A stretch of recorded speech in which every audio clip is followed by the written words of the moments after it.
అమ్మా, అడగకుండానే నాకు జన్మనిచ్చావు. ఏడిస్తే పాలిచ్చావు, వానొస్తే గుడిగిచ్చావు.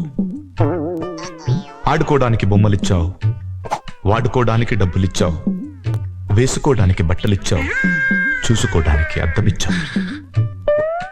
అమ్మా,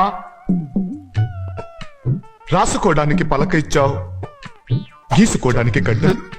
అందుకే నువ్వు నాకు నచ్చావు. కానీ ఎందుకమ్మా ఇంత అర్లీగా చచ్చావు?